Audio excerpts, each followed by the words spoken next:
Assalamualaikum warahmatullahi wabarakatuh. Kami dari kelompok 5 kelas farmasi C akan menjelaskan mengenai pengamatan reaksi kinetika dengan menggunakan metode titrasi iodimetri. Assalamualaikum warahmatullahi wabarakatuh. Saya Mayra Nadia Ayu Lestari, NIM 1933089.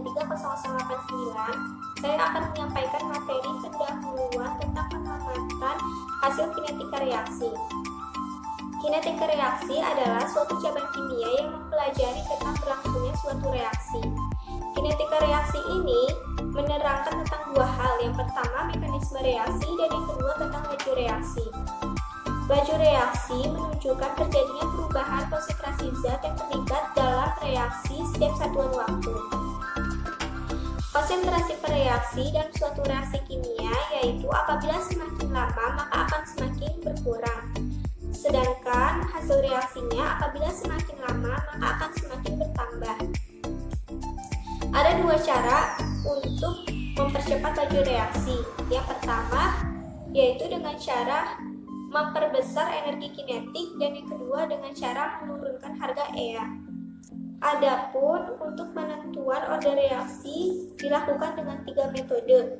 Metode pertama yaitu metode integrasi dengan cara menyocokkan persamaan laju reaksi. Yang kedua, metode laju reaksi awal yaitu dengan cara mengukur laju reaksi awal dengan konsentrasi awal reaktan yang berbeda-beda. Dan yang terakhir, metode waktu parut. Adapun 5 faktor yang mempengaruhi laju reaksi, diantaranya yang pertama sifat dan ukuran reaksi, yang kedua konsentrasi, yang ketiga temperatur dan suhu, yang keempat luas permukaan, dan yang terakhir adalah katalis.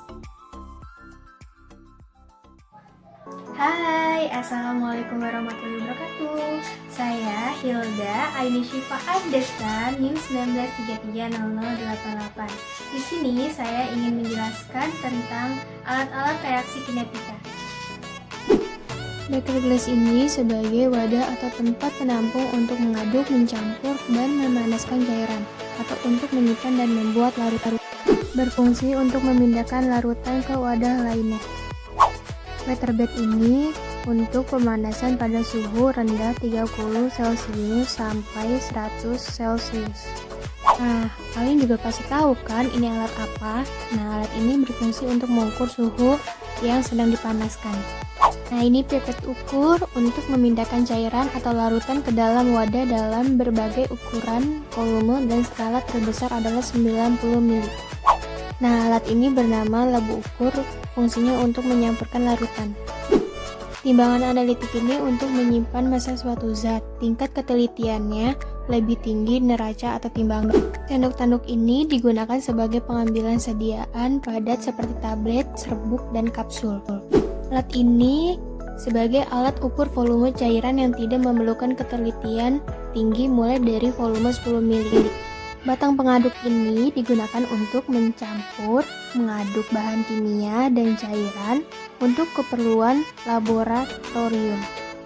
Meyer ini digunakan dalam proses titrasi untuk menampung larutan untuk mencampurkan larutan. Alat ini sebagai alat menimbang bahan, pembungkus puyer, dan lain-lainnya. Alat ini berfungsi untuk memanaskan atau mengeringkan peralatan laboratorium, biasanya digunakan untuk mengeringkan gelas laboratorium. Alat ini digunakan untuk menjepit corong pemisah dalam proses pemisahan dan untuk meletakkan corong pada proses penyaringan. Alat ini digunakan untuk meneteskan sejumlah reagen cair dalam eksperimen yang memerlukan presisi seperti pada eksperimen titrasi. Alat ini digunakan untuk memindahkan sejumlah volume larutan yang biasanya disebut dengan aliquot. Saya Maulidia Ananda Pratama, NPM 1933091. Akan menjelaskan SOP pengamatan kadar bahan dengan titrasi iodimetri. Pertama, timbang vitamin C pada bobot yang sudah ditentukan. Kemudian gerus vitamin C sampai halus. Larutkan vitamin C dengan Aquades pada labu ukur. Masukkan ke dalam Erlenmeyer beberapa mili. tambahkan H2SO4, tambahkan indikator kanji.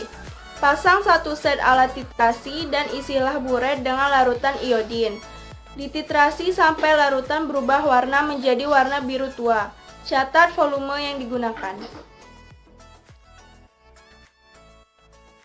Assalamualaikum warahmatullahi wabarakatuh. Perkenalkan, nama saya Nurvita Aini, NIM 193300910.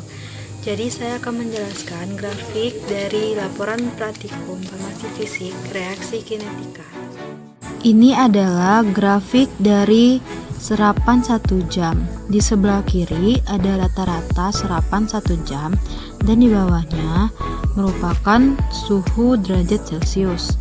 Jadi pada suhu 40 derajat Celcius rata-rata berada di 27,875. Kemudian di suhu 50 derajat Celcius rata-rata berada di 20,143. Kemudian pada suhu 60 derajat Celcius rata-rata berada di 15,323.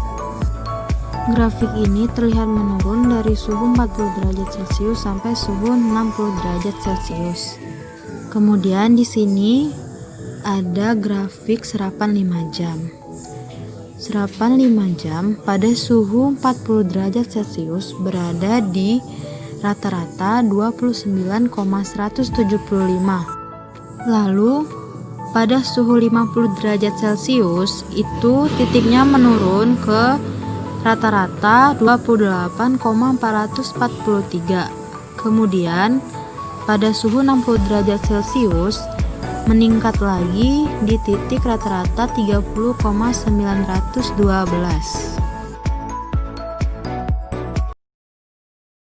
Assalamualaikum warahmatullahi wabarakatuh. Perkenalkan, nama saya Ridwan Kristiadi, NIM 193300087. Saya akan menjelaskan kesimpulan dari pengamatan hasil reaksi kinetika. Hasil reaksi dari vitamin C yang dipanaskan selama 1 jam dan 5 jam, yaitu selama 1 jam pada titik suhu 40 derajat Celcius memiliki angka 27 sampai 27,875. Pada titik suhu 50 derajat Celcius memiliki angka 20,143. Pada titik suhu 60 derajat Celcius memiliki angka 15,323. Selama 5 jam pada titik suhu 40 derajat Celcius memiliki angka 29,176. Pada titik suhu 50 derajat Celcius memiliki angka 28,445. Pada titik suhu derajat 60 derajat Celcius memiliki angka 30,912.